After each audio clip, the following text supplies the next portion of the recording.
Hey everybody, Dr. T here. Today we are going to be discussing coercive control. I recently had a discussion with a victim who just escaped her abuser and is still dealing with divorce proceedings. She mentioned that her situation involved coercive control and wanted me to discuss this topic for others to understand. Coercive control is a pattern of acts and behaviors that an abuser uses to take away your freedom and to control your life. The abuser may use fear, pressure, shame, or rules to wear you down and take over your choices. Sometimes the abuser may also use physical violence, sexual abuse, or other forms of domestic violence as part of the coercive control. In the conversation I had with the victim, no physical abuse took place in her situation. Some examples of coercive control are when the abuser tracks or monitors you, which could be through the use of technology, controls your money, puts you on an allowance, or uses other forms of financial abuse, makes you depend on him or her for things you need like food, money, and housing, tells you what you can or can't wear or how you can or can't style your hair and makeup, makes rules you have to follow, expects you to check in and report to him or her, controls your reproductive choices, keeps you away from your family and friends, threatens to harm or kill you or people you care about, threatens to share your private information publicly or to share intimate images of you without your consent, destroys your property, purposely upsets you or tries to make you lose your temper, calls you names and talks down to you, or pressures you to do things that you don't want to do or that you feel unsafe. These actions are about gaining power, not about showing love or concern. Even if the abuser is not using physical or sexual abuse as part of the pattern of coercive control, it is still a serious form of abuse.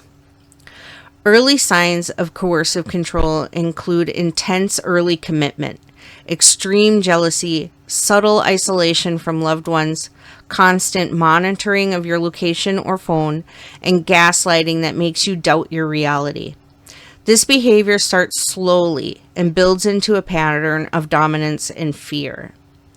Some subtle behavioral red flags could include love bombing, which is an excessive affection, flattery, and pressure for a very fast commitment early on to make you heavily reliant.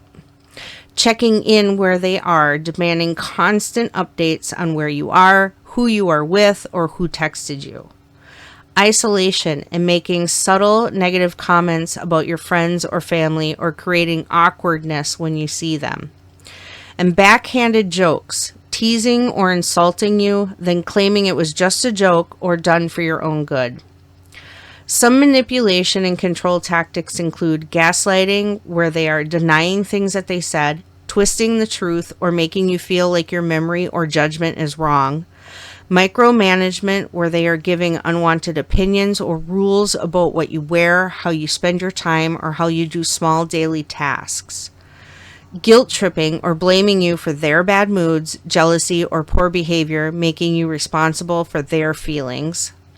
Financial probing, by asking deep, intrusive questions about your money or offering to help manage your finances early on. Currently, in this victim's situation, she is having an issue proving the abuse because there was no physical proof. However, there is still a way to prove coercive control. Proving coercive control requires showing a continuous pattern of behavior rather than one single event. Courts and police look for evidence that establishes repeated control, isolation, and intimidation, along with the psychological or physical impact on the victim. Here are the types of evidence to gather. Digital communication. Save the text messages, emails, voicemails, and social media chats that show threats, constant monitoring, or abusive demands.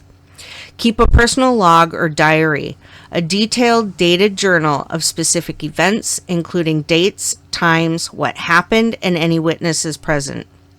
Get witness statements. Collect accounts from friends, family members, or co-workers who noticed changes in your behavior, witnessed isolation, or saw the abuser's controlling actions. Get medical and counseling records.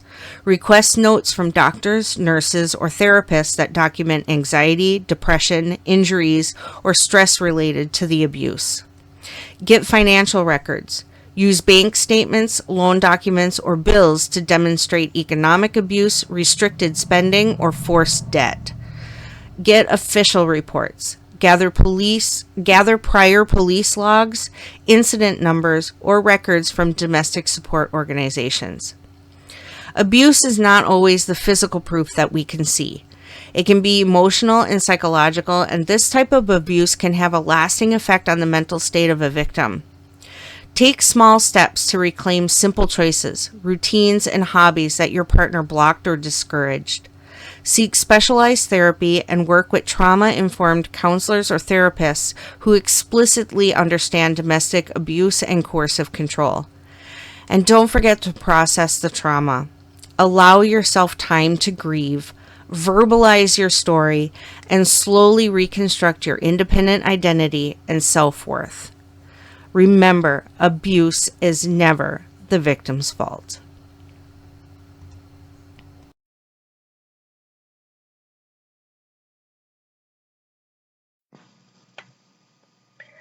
If you or someone you know is in an abusive situation, call the National Helpline at 1-800-799-SAFE or text START to 88788.